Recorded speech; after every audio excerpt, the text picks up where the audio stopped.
لله حمدا يليق بجلاله وكماله سبحانه وتعالى له الحمد في الأولى والآخرة وهو على كل شيء قدير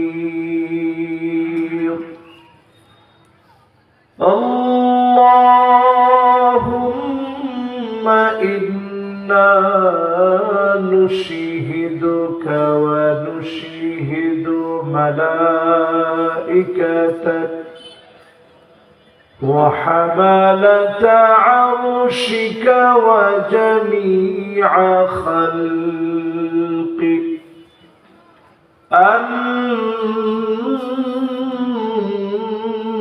أنك أنت الله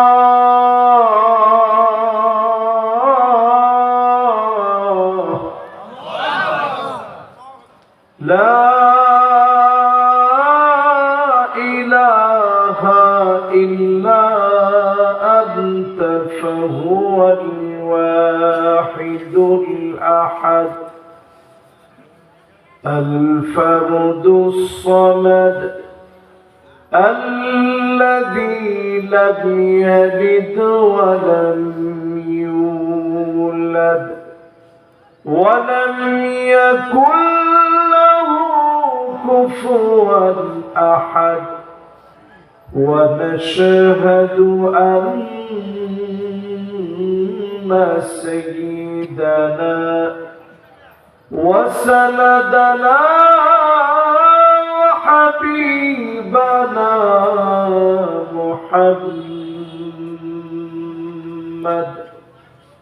صلى الله عليه وعلى آله وأصحابه وبارك وسلم الذي أرسله بالحق بشيرا ونذيرا وداعيا إلى الله بإذنه وسراجا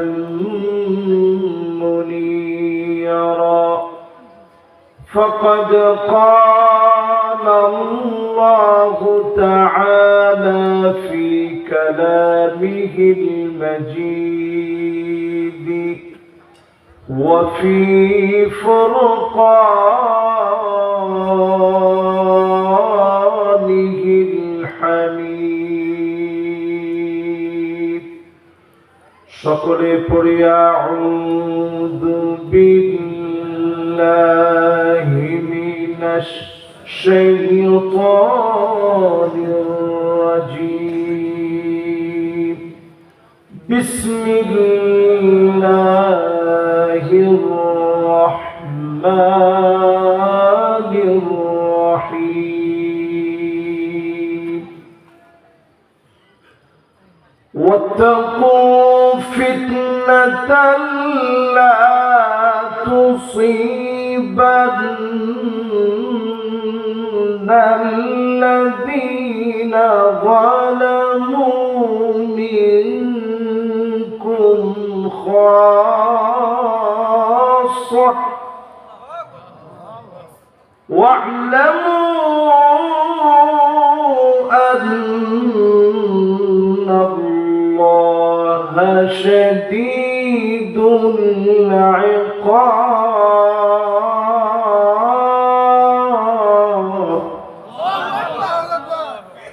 واعلموا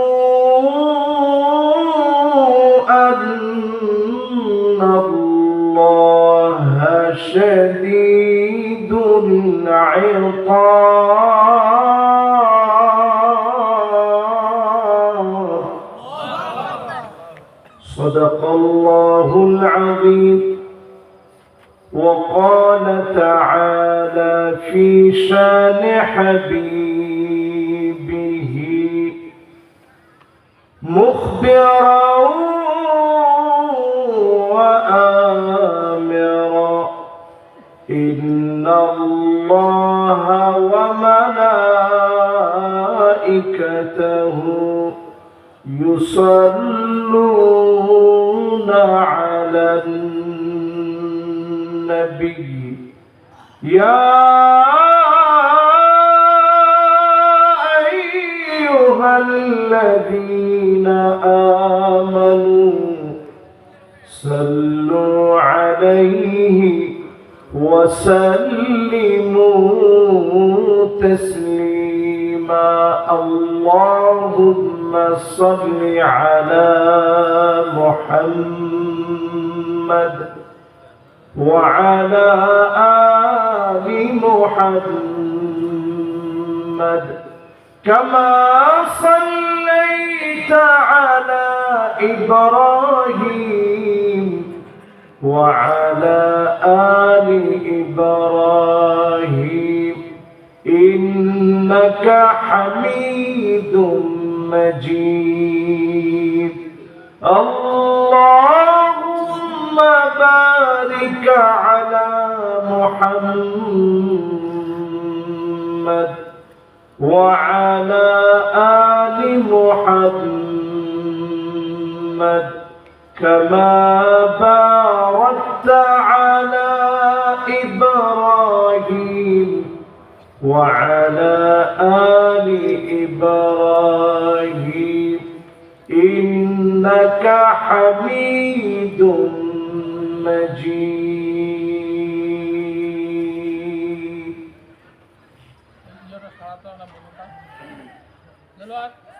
আজকের মাহফিল জনসাধারণের হেদায়েতের উদ্দেশ্যে লতাবর ইসলামী সমাজ কল্যাণ পরিষদের উদ্যোগে আয়োজিত দুদিন ব্যাপী দ্বিতীয়তম ঐতিহাসিক তাফসীরুল কোরআন মাহফিল লতাবর বড় দিঘিপাড় সরকারি প্রাথমিক বিদ্যালয় মাঠ প্রাঙ্গণে মোবারক আজকের এই আয়োজনের সম্মানিত প্রধান অতিথি মুহতারামি ওয়া মুকাররমি বিশিষ্ট মিডিয়া ব্যক্তিত্ব আলেম দ্বীন হযরতুল আল্লাহ মাওলানা এইচ.এম. বরকতুল্লাহ সাহেব হাফিজাহুল্লাহ ওয়া রাআহ, ভাইয়ের জন্য আমরা দিল থেকে দোয়া করি আল্লাহ যেন ওনার অনেক খেদমত রয়েছে। মিডিয়াতে যে প্রোগ্রামগুলো আপনারা দেখে থাকেন অনেক আলেম ওলামাদেরকে নিয়ে তিনি সুন্দর সুন্দর প্রোগ্রামগুলো করে থাকেন। এই প্রোগ্রামগুলো আল্লাহ রাব্বুল আলামিন এই মহৎ কাজগুলোকে সুস্থতার সাথে দ্বীনের খেদমত আঞ্জাম দেওয়ার তৌফিক আল্লাহ তাআলা ভাইকে দান করেন, পড়েন আমিন। আজকের এই মাহফিলের সম্মানিত সভাপতি জনাব মোহাম্মদ আব্দুল লতিফ মাস্টার সাহেব, সাবেক উপজেলা ভাইস চেয়ারম্যান কালীগঞ্জ লালমনিরহাট, ওনার জন্য আমরা দোয়া করছি আল্লাহ যেন ওনাকে দ্বীনের জন্য কাবিলিয়তের সাথে কবুল আর মঞ্জুর করেন, পড়েন আমিন। উপবিষ্ট হয়েছেন হাজারাত উলামায়ে কেরাম, ফুদালায়ে ইযাম, তুলাবায়ে ইযাম সহ আমার সম্মানিত মুরব্বিয়ানে কেরাম, তারুণ্যের উচ্ছ্বাস, নবজাগরণের অগ্রদূত, আমার প্রাণপ্রিয় তরুণরা, পর্দার অন্তরালে শ্রবণরত হয়ে শুনছে আমার মা এবং বোনেরা, সকলকে এক যুগে জ্ঞাপন করছি সর্বশ্রেষ্ঠ ইসলামের অভিবাদন। উহাইয়িকুম বিতাহিয়্যাতিল ইসলাম, আসসালামু আলাইকুম ওয়া রাহমাতুল্লাহি ওয়া বারাকাতুহু।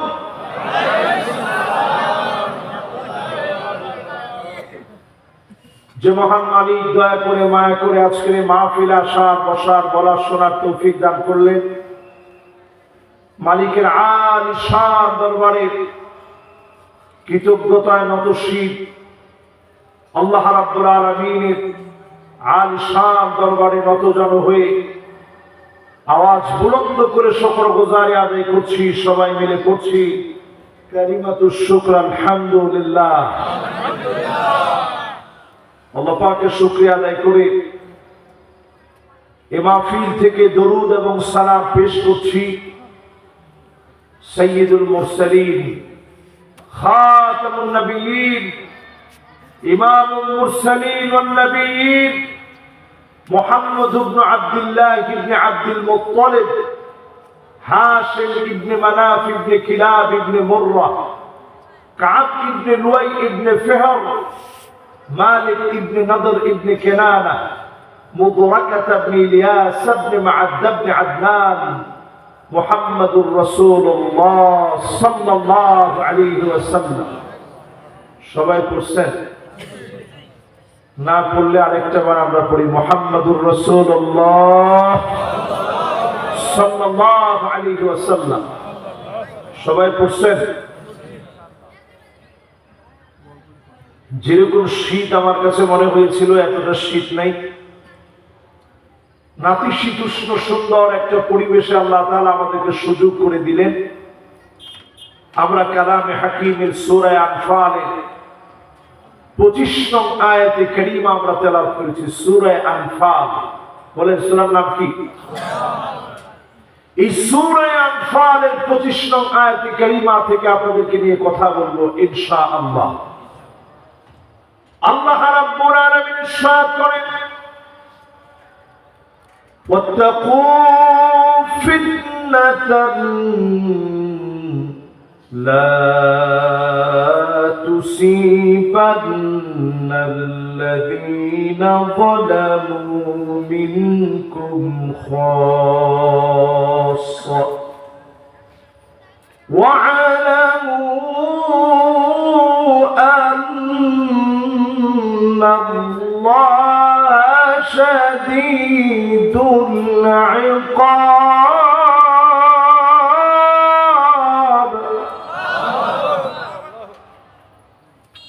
আল্লাহ পাক জানায় দিলেন ওয়াত্তাকু ফিতনাতান লা তুসিবান্নাল্লাযীনা যালামু মিনকুম খাসসা। ওই ফিতনাকে ভয় করো, সবার উপরে সেই ফিতনা আসবে। চতুর্দিক থেকে ফিতনা পাকড়াও করে ফেলবে। ওয়া'লামু, আর তোমরা জেনে রাখো, আন্নাল্লাহ শাদীদুল ইকাব।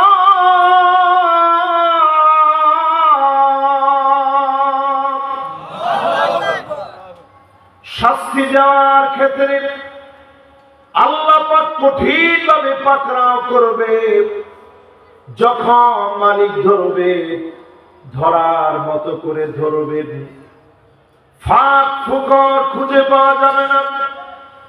পাকড়াও যখন করবে, হাত্তা ইয়ারফাউহা আল্লাহ, আল্লাহ টেনে সবলে উঠায় নিবে। আল্লাহ যখন কাউকে ধ্বংস করে দিবেন, বন্ধু খুঁজে পাবেন না। সবাইকে যিনি পরীক্ষা নিবেন তিনি কে? আল্লাহর পরীক্ষা যখন আসে, গোলাম তখন চেনা যায়, ঠিক নেই? পরীক্ষিত মানুষ হওয়ার জন্য পরীক্ষা দেওয়া লাগে। আজকে বাংলাদেশের উপর দিয়ে একটা পরীক্ষা শুরু হয়েছে, মালিকের পরীক্ষা। দেখেন আপনি, শুক্রবারে একটা ভূমিকম্প হলো, 5.7 মাত্রার ভূমিকম্প। আমি বিগত অনেকগুলো বছর ধরে ভূমিকম্প নিয়ে কথা বলছি, অনেক মাহফিল। আমার মনে হয় গত বছর লালমনিরহাটের কোথায় যেন আমি হেলিকপ্টারে আসছিলাম, তখনও ভূমিকম্প নিয়ে কথা বলছি। এরপরে কোন মাহফিলে জানি এখান থেকে কালীগঞ্জ, সম্ভবত আজ থেকে 7 বছর আগে আস। কে কে ছিলেন সেই মাহফিলে? সুবহানাল্লাহ, মাশাআল্লাহ। এটা আমার সাক্ষীরা হাজির, মাশাআল্লাহ, হাত মোড়া না। সেই মাহফিলেও আমি বলেছিলাম, বাংলাদেশের দিকে আযাব আসতেছে। এই আযাব এমনি আসে অনেক রক্ত এই জমিনে ঝরেছে। এই রক্তের পরেও যদি জমিন আবাদ না করেন, মান দাররাত কদামাহু ফি সাবিলিল্লাহ, এই জমিনে দিন কায়েমের জন্য যদি সময় না দেন, অচিরেই আল্লাহ পাক বড় আযাব দিবে, সবাইকে পাকড়াও করবে, দাও দাও করে চতুর্দিক থেকে বিপদ আসবে। এই বিপদ মোকাবেলা করার মতো কোনো ক্ষমতা কোন সরকারের নাই, বর্তমান ইউনূস সরকারের হাতেও নেই। এই সরকার তো দূরের কথা, আমেরিকার হাতে নেই, ইন্ডিয়ার হাতে নেই। একমাত্র যিনি আপনাকে বাঁচাতে পারেন তিনি কে? এই পৃথিবীতে এখন একটা অপেক্ষায় আছে, মালিকের ফায়সালার অপেক্ষা। দুনিয়ার ভিতরে 5টা শাসন আসবে। একটু আঙ্গুল উঁচা করে, আমার লালমনিরহাটের ভাইয়ার আঙ্গুল উঁচা করে দেখান তো, পৃথিবীতে কয়টা শাসন আসবে? মাশাআল্লাহ। এই তো আলহামদুলিল্লাহ শীত আছে আপনাদের। 5 শাসনের ভিতরে প্রথম শাসন নবুয়তের শাসন এই দুনিয়ায় আসবে। আমার নবী দুনিয়ায় শাসন করলেন, মানুষদেরকে আদর দিলেন, ভালোবাসা দিলেন, ন্যায় ইনসাফ প্রতিষ্ঠা করলেন। নবীজি দেখায় গেলেন কেমনে ন্যায় ইনসাফ প্রতিষ্ঠা করা লাগে, বিচার কারে কয় নবীজি দেখায় গেলেন। এরপরে শাসন আসলো সুম্মা তাকুনু খিলাফাতান আলা মিনহাজিন নবুওয়া, নবীজির দেখানো পথ মত অনুযায়ী খুলাফায়ে রাশিদিনরা শাসন করলেন। এ জমিন 32 বছর 6 মাস শাসিত হয়েছে।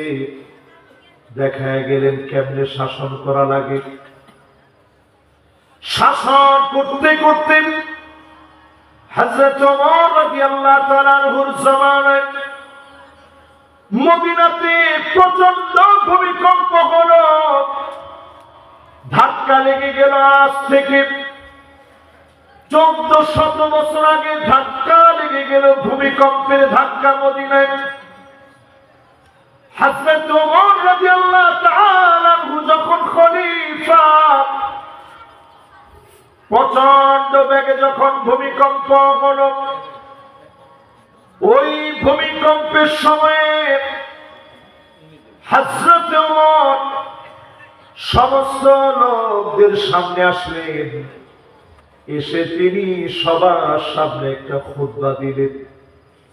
দাঁড়িয়ে তিনি বললেন, ইয়া আইয়ুহান নাস মা হাযাল্লাযী আহদাথতুম, ও লোক সকল, কি এমন অন্যায় তোমরা করেছো যার কারণে মালিক রাগান্বিত হয়ে ভূমিকম্প দিয়েছেন? এরপরে তিনি বললেন, ওয়াল্লাহি আল্লাহর কসম, ইন্না হাযিহি যালজালাত লাম তাকুন ইল্লা বিযুনুবিকুম, এই ভূমিকম্প এমনি হয় নাই, তোমাদের গুনাহের কারণে হয়েছে। জমিনের ভিতরে ভূমিকম্প হয়েছে তোমাদের গুনাহের কারণে। এরপরে হযরত ওমর থামেন নাই। হযরত ওমর আবার বললেন, ওয়ালাইন আদাত লা আখরুজান্না মিন বাইনা যুহুরিকুম, আরেকটা বার যদি আমার রাজ্যে ভূমিকম্প হয়, আমি ওমর তোমাদেরকে ছেড়ে চলে যাব, গুনাহের সঙ্গে আমি হব না। যেই আয়াতে কারীমা আমি তেলাওয়াত করলাম, ওয়াত্তাকু ফিতনাতাল লা তুসিবান্নাল্লাযীনা যালামু মিনকুম খাসসা, আল্লাহ বলেন ভয় করো আমার আযাবকে। আযাব যখন আসবে সবাই পাকড়াও করবে। সবাইকে ঘাও করে নিবে, আযাব আসবে শুধুমাত্র গুনাহের কারণে। হযরতে ওমর যেদিন বক্তব্য দিলেন, সবাই নামাজ বাড়ায় দিল, তাহাজ্জুদের সময় কান্নাকাটি বাড়ায় দিলেন। 32 বছর 6 মাস ধরে খোলাফায়ে রাশিদিনরা জমিন শাসন করলেন, এক টাকার দুর্নীতি কেউ প্রমাণ করতে পারে নাই। পুরা সমাজটাকে যিনি আলোকিত বানায় দিলেন তিনি কে? এবার একটু আপনাদের কাছ থেকে জানতে চাই, পৃথিবীতে শাসন আসবে কয়টা? প্রথম শাসন নবুয়তের শাসন, আমরা দেখি না, আমরা পড়ছি, আমরা শুনছি। দ্বিতীয় শাসন খোলাফায়ে রাশিদিনের শাসন, আমরা সেটাও দেখি নাই, শুধু পড়েছি আর শুনেছি। 3 নম্বর শাসন সুম্মা তাকুনু মুলকান আযান, রাজতন্ত্র আসবে এই জমিনে। আওয়াজ করে বলেন, কি তন্ত্র? এই পৃথিবী রাজতন্ত্রের বেড়াজালে পড়ে গেছে হাজার বছর ধরে। হাজার বছর ধরে রাজতন্ত্র চলেছে পৃথিবীতে। 3 নম্বর শাসনটা পৃথিবী থেকে একেবারে বিদায়ের দ্বার প্রান্তে কয়েকটা দেশে খালি আছে। তাহলে 3 নম্বরও শেষ, বাকি আর কয়টা থাকে? এবার 3টা শাসন আপনাদের কাছ থেকে একটু পড়া জিজ্ঞাসা করে শুনি। ইয়ং জেনারেশন একজনও কিন্তু উঠে চলে যাওয়া যাবে না, মাশাআল্লাহ। আপনাদের মনোযোগ সবার আছে তো ইনশাআল্লাহ? আজকের মাহফিলটা কেন ভূমিকম্প হয় একটু শুনে যান, তাহলে আমরা যে স্বপ্ন দেখতেছি সব ভেঙে যাবে। 1 নম্বর, পৃথিবীতে শাসন কি? মাশাআল্লাহ। 2 নম্বর কি?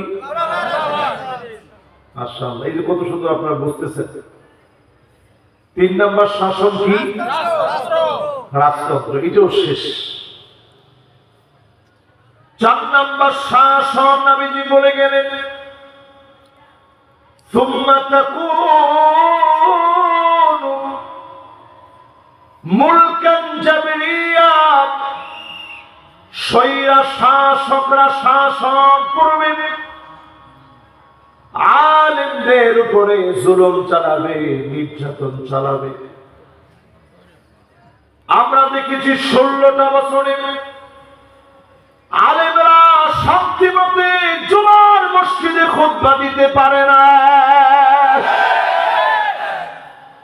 ঠিক নেই?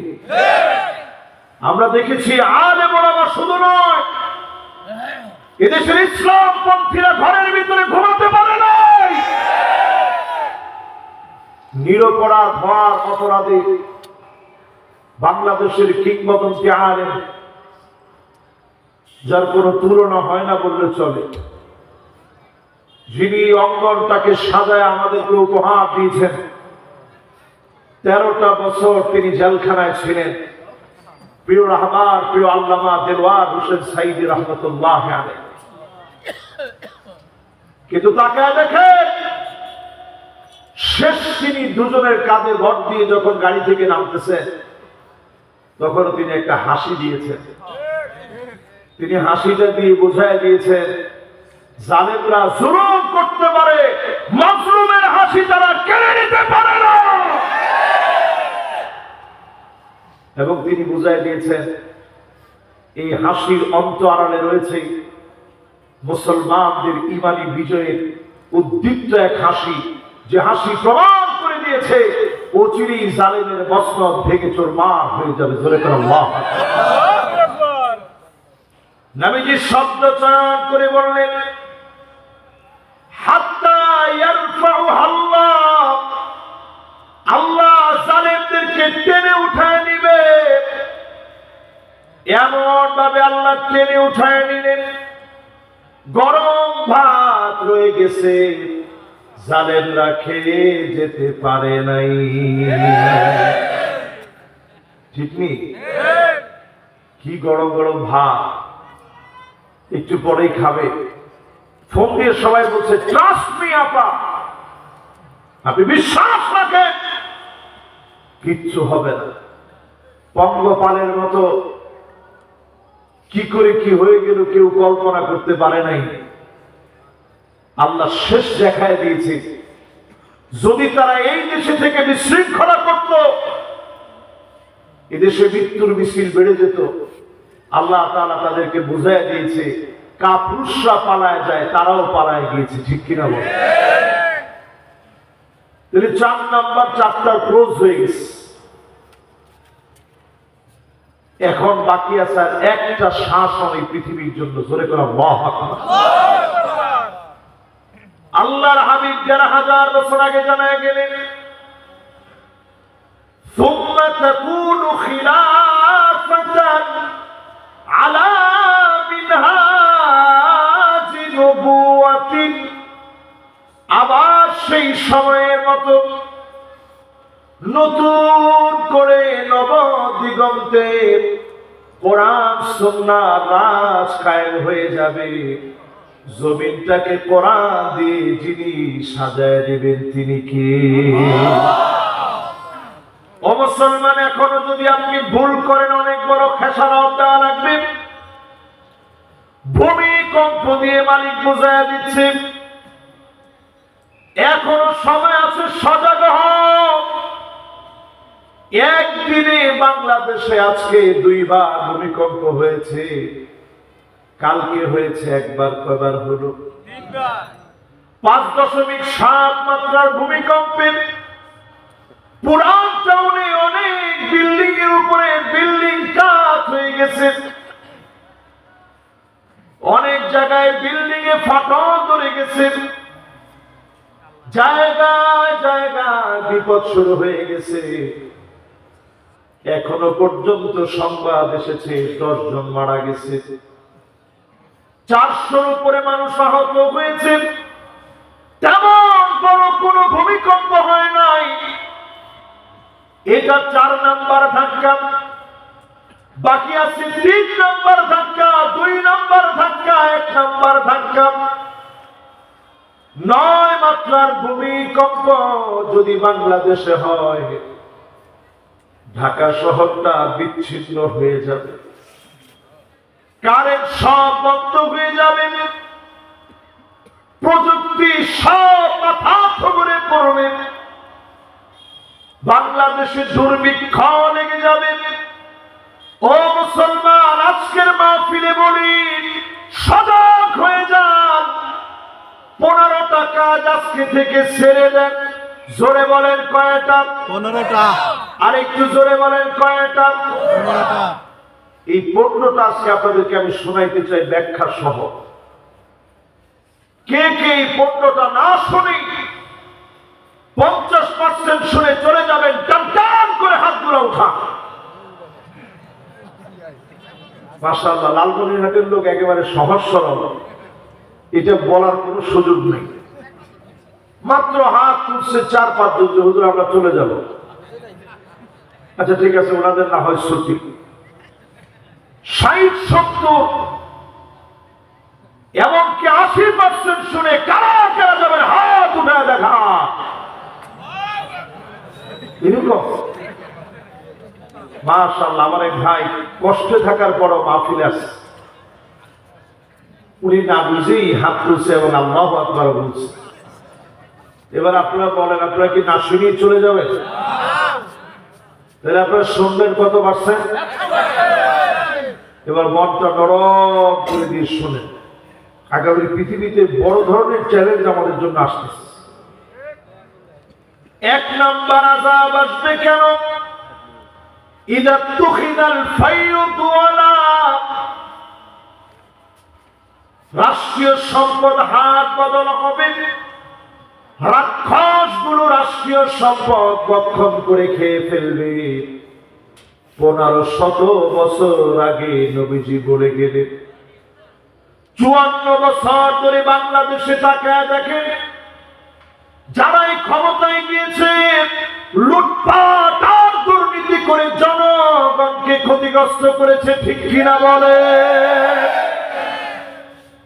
মাশাআল্লাহ, ঠিকটা কিন্তু খুব সুন্দর হয়েছে। তাহলে এবার যারা ঠিকটা সুন্দর করে বলছেন, ভূমিকম্প আপনার মাথার উপরে আসে কেন? কারণ এই জনগণই তাদেরকে কোনো না কোনো ভাবে সাপোর্ট করে। তাহলে এক নাম্বার কারণ আমাদের চোখের সামনে আমরা 54 বছরে দেখছি। আল্লাহ বোঝাই দিয়েছে হালকা হালকা ধাক্কা দিয়ে সোজা হওয়া মুসলমান। এখন তো ঠিক করেন না, এটা আমার কথা না। আমার কথায় আপনি ঠিক বেঠিক করার কোনো দরকারই নেই, কিন্তু যেখানে কোরআন আর সুন্নাহর কথা হবে ওইখানে ঠিক আমাদেরকে বলতেই হবে। এক নাম্বার আযাব আসার কারণ, রাষ্ট্রীয় সম্পদ জনগণ পাবে না। রাষ্ট্রীয় সম্পদ বক্ষকেরা খেয়ে নিবে, হাত বদল হবে, একজনের পর একজন রাষ্ট্রীয় সম্পদ খেয়ে ফেলবে, ঠিক কিনা বলে? মাশাআল্লাহ, ঠিকটা একেবারে শীত দূর করে দিচ্ছে। তাহলে বোঝা যায় এই রাষ্ট্রের দায়িত্ব যাদের, আল্লাহর আদালতে পাই টু পাই তাদেরকে জবাব দিতে হবে।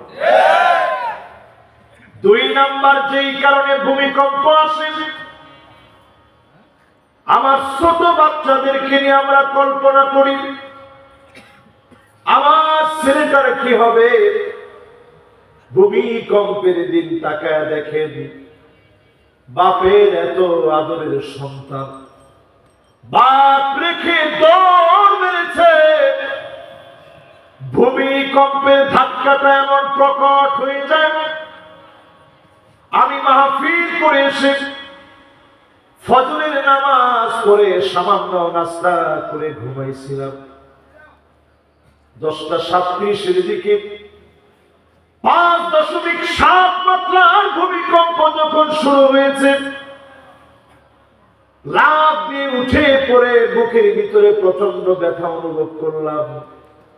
বিশ্বাস করেন, কারো কথা তখন আমার মনে হয় নাই, একমাত্র যার কথা মনে পড়েছে তিনি কে?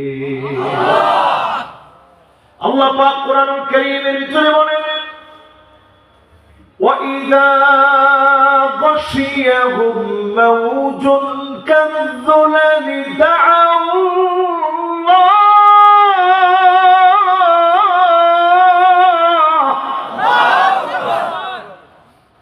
বিপদে পড়লে আর কারো কথা মনে হয় না, সংকটে পড়ে গেলে আর কারো কথা মনে হয় না। জলে অথবা স্থলে, পানিতে অথবা জমিনের ভিতরে যেথায় বিপদে পড়ে যাবে, যার কথা বারবার মনে পড়ে যাবে তিনি কে? প্রিয় ভাইরা, আজকে হয়তো আপনাদের কাছে এই মাহফিল করতে আর নাও তো আসতে পারতাম।